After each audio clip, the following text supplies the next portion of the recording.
আমি আল্লাহর বর্ষা হল আল্লাহু মুতিম্মু নূরিহি ওয়ালাউ কারিহাল কাফিরুন। এই পৃথিবীর কিয়ামত পর্যন্ত ইসলামের উপহার, দ্বীনের উপহার, আমি আল্লাহ তাবারাক ওয়া তাআলার কোরআনুল কারীমের উপহার তথা নূর দুনিয়ার জমিনের মধ্যে আমি আল্লাহ জ্বালাবই তাতে ওয়ালাউ কারিহাল কাফিরুন। এই পৃথিবীর মধ্যে যাহারা অস্বীকারী তাদের অন্তরের মধ্যে যতই জ্বালা করুক না কেন, জোরে জোরে বলুন সুবহানাল্লাহ। আজকে শুধু তামাম পৃথিবীর মাটির মধ্যে ভারতবর্ষের এই আসাম রাজ্যের মাটিতে আমি আপনাদের খিদমতে মাত্র একটা কথা বলে দিচ্ছি, মুসলমানদের ঘর বাড়ি উচ্ছেদের নামে মসজিদ মাদ্রাসা ঈদগাহগুলো যেভাবে ভেঙে চুরে চুরমার করে দেওয়া হচ্ছে, এটা একটা আলাদা জগৎ, আলাদা সেক্টর। অন্যদিকে পবিত্র কুরআনুল কারীম থেকে আমি আজকের এই মুসলমানদের জন্য দুটি কথা বলে যাব। আমি খুতবার মধ্যে তিলাওয়াত করেছিলাম বাবা কুরআনুল কারীমের সূরা আনআমের ৮২ নম্বর আয়াত। আল্লাহ বলে পৃথিবীতে আল্লাযীনা আমানু, যে বা যাহারা ঈমান এনেছে আমি আল্লাহর উপরে, আল্লাহ বলে আল্লাযীনা আমানু ওয়া লাম ইয়ালবিসু ঈমানাহুম বিযুলমিন উলাইকা লাহুমুল আমনু ওয়া হুম মুহতাদুন। যে বা যাহারা পৃথিবীতে ঈমান এনেছে আমি আল্লাহর উপরে, যদি তাহারা ঈমান আনার পর নিজের ঈমানের উপরে যদি জুলুম না করে, আল্লাহ বলে তার ঈমানটা দুনিয়াতে আমি আল্লাহ হেফাজত করব, আমানত রাখবো, এবং ওই মানুষটাই পৃথিবীতে হিদায়াতের রাস্তার মধ্যে থাকবে। জোরে জোরে বলুন সুবহানাল্লাহ।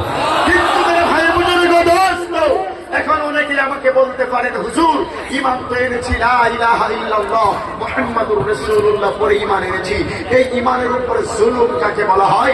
এক কথাই বলতেছি, আজকে আসামের মাটিতে এই যে ভণ্ড মোস্তফা কামাল আজহারি, নাম শুনেন না বাবাজি? কথা বলেন, জোরে বলেন, জোরে জোরে। এই পৃথিবীর মাটিতে মোস্তফা কামাল আজহারি একজন মুসলমানের ঈমানদারের সন্তান। হ্যাঁ, মোটামুটি শিক্ষাগত অর্হতা একেবারে খারাপ না। ভারতবর্ষের বাইরে গিয়ে সেই মিশর থেকে আল আজহার বিশ্ববিদ্যালয়ে কোরআনের উপর অনার্স মাস্টার করেছে, মাস্টার ডিগ্রি করেছে কোরআন শরীফের উপরে, কিন্তু ওর ভিতরে ঈমান নাই, ওর ঈমানের উপরেও নিজেই জুলুম করছে। একটা ভণ্ড, ফালতু, অসভ্য, অভদ্র এই মানুষটার কথা আরেকটা কথা বলবো আমি, লগে লগে অনেকেই খারাপ পাবেন, যেগুলো ফেরেশতা কিরামান কাতিবিনের মতো যেই মিডিয়াগুলো আমাদের সামনে আছে, আমি জানি রাত্র ৯টা মানে সকাল ৪টে হওয়ার আগেই এরা কাটিং ছাটিং করে ভাবে ছাড়বে, তার উপরে আমার কোনো কিছু করার নাই। এই মোস্তফা কামাল আজহারির সঙ্গে মিডিয়ার মাধ্যমে আসামের প্রায় ১,৬১,০০,০০০ জনগণ আমরা মুসলমান এখন আছি। এই ১,৬১,০০,০০০ তথা ৪১ লক্ষ মুসলমানদের মাঝখানে একটা বিভেদ, হিন্দু মুসলমানের মধ্যে একটা সংঘর্ষ, পাইতেরা লাগানোর জন্য, বিভেদ লাগানোর জন্য এই মোস্তফা কামাল আজহারি আর মকিবুর রহমান এরা দুইজনে তাদের দালাল হয়ে দুনিয়াতে আসামের মাটিতে কাজ করতেছে। মুসলমানরা বলো ঠিক ঠিক না? এই দুনিয়ার জমিনের মধ্যে আমরা মানে আসামের মুসলমান ওই রং পইরা মফিজ আমরা না, আসামের মুসলমান আমাকে রং পইরা মফিজ। এই মকিবুর রহমানের আজহারি ভণ্ড, আজহারি ভণ্ড, এই মকিবুরের কথা মতো আসামের মুসলমানেরা চলবে? অনেকে আমাকে বলবেন হুজুর কি এগুলো? হাই, এগুলো বাস্তব কথা। যদি কারো কোনো কথা যদি লেগে থাকে আমার কথা স্পষ্ট ভাবে শুনে যান। এই মোস্তফা কামাল আজহারি আর এই মকিবুর রহমান দুইজনে মিলেই এরা একটা ইহুদিদের এজেন্ডা আসামের মাটিতে ওরা বাস্তবায়ন করার জন্য বেদিনদের কাছে থেকে অথবা সরকারের তরফ থেকে হোক, বেসরকারি ভাবে তরফ থেকে হোক, এদের কাছে থেকে টাকা খেয়ে এই চ্যানেলের মধ্যে বসে, নিউজের মধ্যে বসে, এদের ভিতরে কিন্তু কোনো অসুবিধা নেই, ভিতরে ভালো আছে। এই মকিবুর রহমানকে আমরা অনেকেই নিজের জীবনের চাইতে বেশি ভালোবাসি, এটা আমার কোনো আপত্তি নাই, আপনি মানুষ হিসাবে তাকে ভালোবাসতে পারেন।